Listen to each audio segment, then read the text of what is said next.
Oh, welcome to 2020. It's not quite spring, it's early March.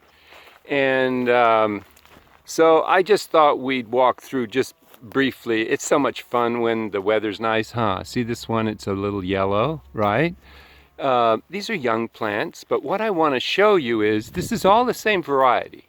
So if you go down the row here, you can see there's a little bit of the winter damage, but a little bit of the winter yellowing. But for the most part, they're pretty good. And the point that I'm trying to make here is that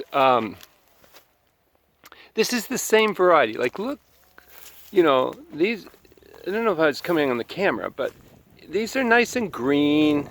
I've got new growth coming.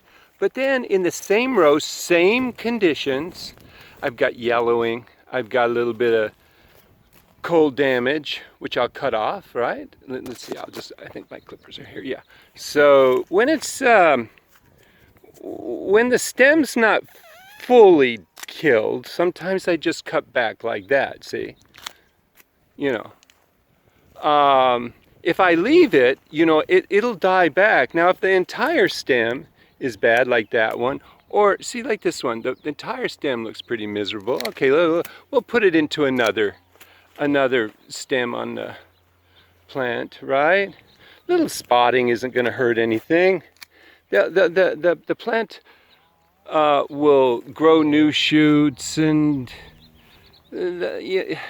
that'll color up in the summer. We won't have any yellowing in the summer. I still have a little bit of fruit here. Now, this is what I make my tea from, see? Still making my tea. I'm, thwarting off all this sickness that goes around. My son brought something back from Costa Rica. No, I won't say anything, just he's sore throat, that's fine. But he gets sick, I don't. I drink the tea, he doesn't. Well, he does. He's a good kid.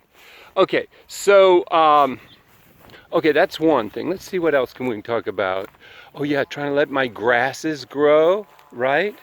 Let me show you. I see some over here. I'm walking towards it. You'll get the picture.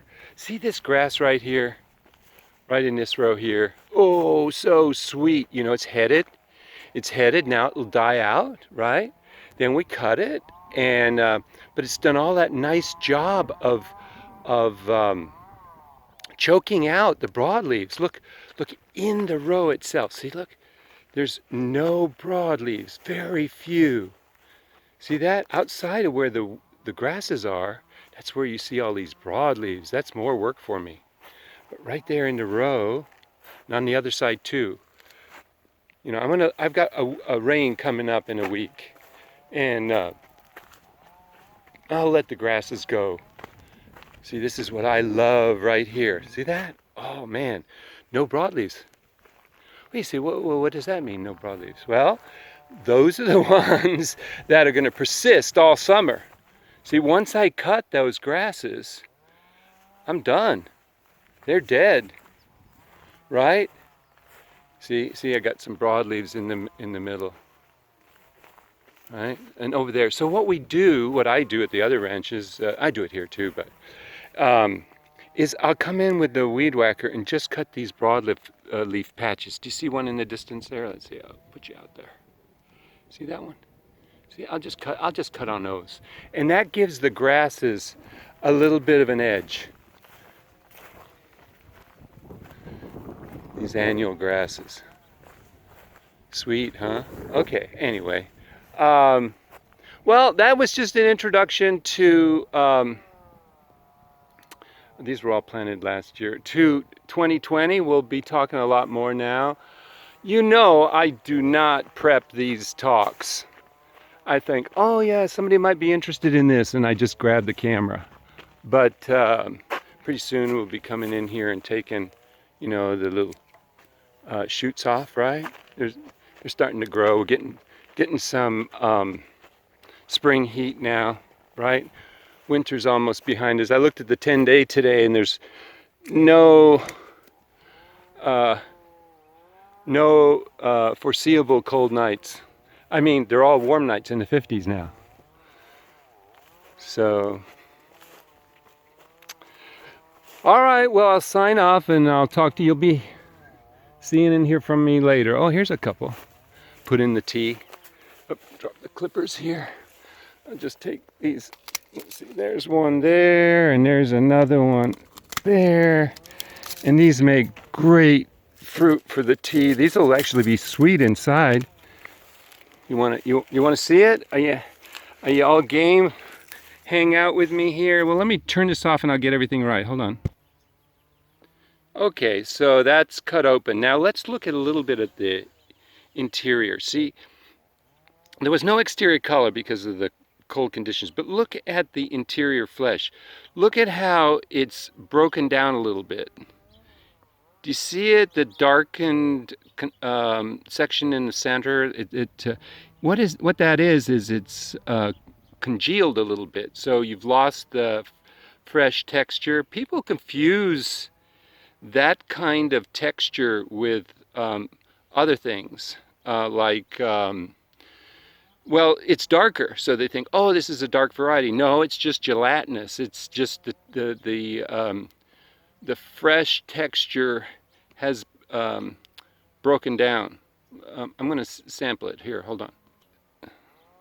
All right, now let me see if I can do this so you can really get the point here.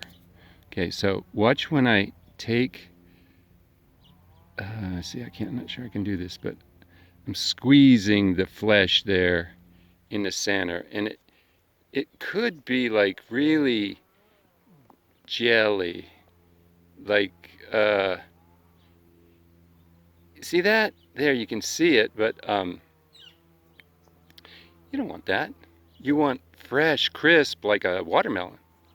You won't get that kind of stuff, even though there always is like a little bit of that component in dragon fruit. In the fresh ones, you don't really get this translucence. In the white ones, sometimes you'll see it go gray like that. It's actually harder to detect in the red ones. Okay, let me sample it real quick. Yeah, it's just jelly. Jelly, a little bit off flavor, but would make a really good tea. Yep, really good tea. You know, like I told you, I just quarter them and boil them. Okay, but why am I showing you this? I mean, fruit's been on the vine, not 40 days like we normally have, but like 90 days, 100 days, more than that maybe. And but you can detect from this image this other aspect of dragon fruit that people confuse with sweetness. Because when they break down like that, sometimes you can get higher sugar concentrations. That's not a good dragon fruit, it's just a sweeter dragon fruit, or higher sugars anyway. Yeah. Anyway, well, I better sign out. I'll have you here all night. Okay, talk to you later. Bye.